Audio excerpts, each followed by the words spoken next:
Hey everyone, welcome to another edition of Sports Talk. I'm your sports editor, John Gerardi, alongside the doc, Chris Masse, and this week we're going to get right into it with the Little League World Series announcement. On Monday, Little League announced that there will be a World Series this year, but it's a little different than ones we've been accustomed to. Obviously, there's no international teams this year. It's just going to be 16 U.S. teams for the Major Baseball World Series here in South Williamsport, and they're going to go with 10 U.S. teams for the Softball World Series in Greenville, North Carolina.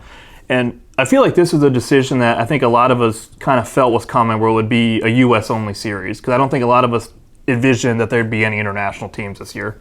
Yeah. First, let me address I'm going to be winking a lot during this because my allergies have been killing me, and they're on fire right now. So I'm not sick or anything like that. It's just it's allergies. But to your point, yeah, I mean we figured that's what it was going to be. I'm not surprised. I just don't think there's any safe way you could have international teams coming overseas right now at this point. So I think it's great that we're having a series. It'll be exciting with 16 American teams.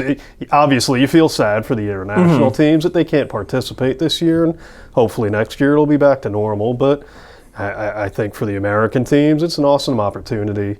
And I think with 16 teams, taking 2 teams from each regional, U.S. region, there's a chance that we're going to see some new blood here, maybe some states that have never gotten here before we might be seeing for the first time. That's what I was going to say.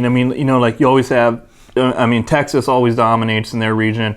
Georgia's another one that always dominates. I feel like you said, with those states kind of getting to the finals, I feel like whoever gets to the championship with them, that's, like you said, it's another chance to get some teams that we might not see a lot here kind of get here. I mean, I'm hoping, I always wanted Alaska to get here, so I'm really hoping this is the year they can get here. Yeah. And I've always pulled for Wyoming. My dream series final has been, it won't happen this year without international, has been Wyoming against England.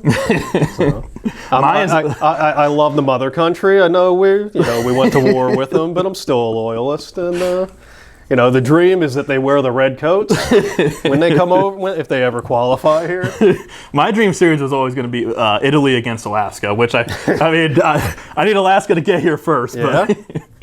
But I mean, you can dream. Exactly. But back, like Steve Keener, Little League president and CEO, said about for the international that there was just too much. For the international teams, too much of a logistical kind of nightmare. I mean, not only do you have the virus still running rampant in a lot of these countries, especially Europe has having a lot of problems with a lot of countries, but just a lot of the host cities, they didn't know if they'd even be able to host international these regionals, and then of course trying to secure visas, because a lot of the embassies aren't doing group visas, and let's say a team does qualify, there's no guarantee they'd even be able to get here with the visa. So exactly, it was a tough decision that Little League had to make, but I think ultimately is one that I think it's the right decision, though. Yeah, I don't think anybody can really look at this and go boo-hoo or say that they made a bad decision. I think they made the most of the hand that they were dealt, and I think they've done a pretty good job turning lemons into lemonade for this year. And for the area, obviously, it's exciting. Last year hurt economically. It hurt. I think. I don't know what the right word is, but it's always a boost to have the series here. I think it's exciting for those 2 weeks. Yeah, it puts this area on the map every year, and not having that last year was a big blow. So it's exciting to have it back. And this year it's going to be a little different over there. Obviously, with the crowds, they want basically. Whatever team qualifies, it'll be the family and whatnot of the players and coaches, and maybe a few small members of that community. Now, the governor did just lift a lot of the COVID-19 restrictions a few days after that series, so I don't know how that's going to play into it, or if Little League will kind of stay on the conservative side and just say we're going to stick with what we had to kind of mitigate things. But it's going to be different over there in terms of you're not going to have the packed hill there for the games and the packed crazy stands. But like you said, it's at least an opportunity for these kids to not lose that 12-year-old season and not get a chance to get there. And at least even if the crowds aren't crazy, going nuts and deafening, at least they're going to be able to have a series. And I think that's the most important thing to look at for these kids. It is. It's because I know obviously there's a lot of people disappointed around here that they won't be able to go, and I get that. But at the end of the day, it's about the kids. It's about them getting the opportunity to play, and if they're getting that opportunity, I think you have to be happy for them and kind of keep that in perspective the whole time. And who knows? I think Steve Keener said they're going to follow the CDC guidelines. Yep. So we're here at the beginning of May. Who knows where we'll be in August? Maybe things will be, even better then than they are. And hopefully they will be a lot better then than they are now, and they'll be able to maybe let some more fans in. So I know there's, just reading some of the Facebook comments on the Sun-Gazette website, I know there's a lot of people that are mad. Oh, yeah. That they can't be there. To them, I'd say relax a little. I'd say A, remember it's about the kids and keep that in perspective, and B, things might change and maybe you will be eventually. Just be patient. Exactly. I mean, it's like you said, it's May. The series is in August. We got a lot of time here to figure some stuff out. It will be nice, though, not just for the series, but to be able to have those all-star tournaments that there weren't any last year, and it felt like, I don't know about for you, but for me, it felt like from June and into July, it was just there was something missing because there was nothing going on that local level last year for those Little League tournaments and things like that. It's nice that they'll be back, even though there's a ton in the area. We obviously can't get out to all of them, but it'll be nice that there are the Little League tournaments for All-Stars again this year. Yeah, and those are exciting. You're playing for. So especially in the 11 and 12 division, you're playing for something big for that opportunity to pursue that Little League World Series dream. But, every year there's always good baseball and softball around here. So agreed, it'll be fun to see the kids go after those opportunities and get those chances again. And yeah, it's, last summer was rough. So just to see everybody playing again is pretty great. And the World Series this year is only going to be for that major baseball and softball divisions. The intermediate and the junior and senior levels, they're just going to conclude those at the state tournament this year, which is a disappointment for kids in that division. But again, you still at least get to compete for a state title. You get to at least make that run. So it's better than the alternative of Absolutely. We're not having any All-Stars. Yeah, and state title is pretty special. So and I think if anything, hopefully with this whole ordeal is created is a better sense of perspective. So I think the players in those divisions will be grateful. Maybe if they win the state title, maybe there's going to be part of them that says, I wish we could go further. But at the end of the day, I think they're going to be excited that they just had the opportunity, especially after what happened last year. Exactly. All right, well, let's kind of shift gears here a little bit from the Little League World Series and shift into the Backyard Brawl, which is this weekend. You got South Williamsport, Loyalsock, and Montoursville playing. I believe it's South against Loyalsock and Montoursville against Williamsport on Friday, and then obviously championship and consolations are on Saturday. Kind of break down these matchups. What are you kind of looking forward to the most? Because obviously you're going to be there for those tournaments. This is one of my favorite weekends of the year. They're both going to be really good games. I think South and Loyalsock I'm really looking forward to. South is 11. I think they're 11-3 right now.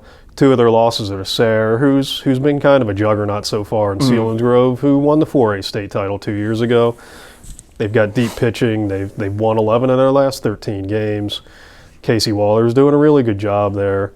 And then Loyalsock is Loyalsock. They're tough every year. 9-4 right now. Josh Ranke just threw 6 1/3 no-hit innings against a darn good Hughesville team. And Job Shore closed that no-hitter out. So I think that's going to be an interesting battle. And then Montoursville and Montoursville and Williamsport. Williamsport's struggling. They're 3-10, but you still can't sleep on them. And they've run into some bad luck this year. Dallas Grease has been hurt a lot. Deacon Brown, who was having a fabulous freshman season and had a 12-game hitting streak, he had appendix surgery after the game the other day. He was in stomach pain, and then boom, his appendix burst. So looks like he might be out for the season. Derek Gare, a guy, a good player for them, has been in and out of the lineup. So they haven't had a lot of luck, but they're still dangerous. And this is an opportunity for them where it's been a rough year, but now you have an opportunity to win area bragging rights. It's something big to beat a rival like Montoursville, who's having a good year again. They're 9-4. Maddox Delana starting to pitch again. That's a really good sign for Montoursville. I think it comes down to pitching and who's eligible and how you handle that. But you can make a case, I think, for any team, legitimately winning this thing. Mm-hmm. That's what makes it fun every year. Yeah, and I mean, obviously the kids, they're ecstatic to play Bowman Field every year when they get the chance to, because obviously, with MLB taking over for the Classic, you don't get that. It's more restricted as to who can use it, so they're excited for it. I guess what's kind of your if you got to give some quick predictions here as to who's winning. I would take Loyalsock over South in a close first game. I'd go Montoursville over Williamsport, and that it's hard to because you just don't know. Not knowing what the pitching's the pitching setup is in the first game, but 3 different teams have won it the last 3 times. Loyalsock's the defending champ, so I'll follow the pattern and say Montoursville beats Loyalsock in the final. All right, there you go. Masse is putting it in stone. Yeah, you know what? Put it in stone. Montoursville wins. There you go. I think regardless, it's going to be a good 2 days of baseball. Yeah. You can at least guarantee that. And all 4 teams are in different classifications now. For a while, Sock and Montoursville were in the same class, and now they're all in different ones. So I think that adds to the sense of urgency. This is the only chance that they're going to get to play each other. So I think that's going to make them want it that much more, and make it riveting baseball as always. Yeah. Well, we got the last few weeks here, we got a lot kind of going on. You got you got team tennis, singles tennis, doubles tennis tournaments coming up. You got district track at the end of the month. Mm-hmm. You got the Cutters starting in the MLB Draft League here on the 24th. It's just the end of this month is going to be just kind of a like a whirlwind. Yeah, exactly. There's a lot going on, but it's good for us. There's a lot to cover, a lot to get out to. So, especially after last year, that's what I told somebody a week or so ago. I said it's been really busy, but I'll never complain about being busy again after last year. It's just awesome to be covering stuff this year. Like last year, I remember when the Elm Park Town League started. Like that was awesome. It was like, all right, we got stuff we can get out to. We can go cover. And you were there every week, and it was something. It was because we had how many months of nothing going on. That's it. Chris Kish, the Hughesville baseball coach who helped organize that Hughesville baseball league, got in touch with me and said, "Would you be interested in covering our games?" I said, absolutely. I haven't covered a game since March. So I will be there every every chance I get. Well, that'll do it for Sports Talk this week. Like I said, I'm your sports editor, John Gerardi, alongside Doc Masse. Sorry for the winking, but at least you got to see my whole face this year. You didn't see the mask. Yeah, so they've been asking for it all year. Yeah, so I would assume the ratings will be through the roof for this week. Well, of course. And even higher next week, now that the word is out. We'll see you guys all next week.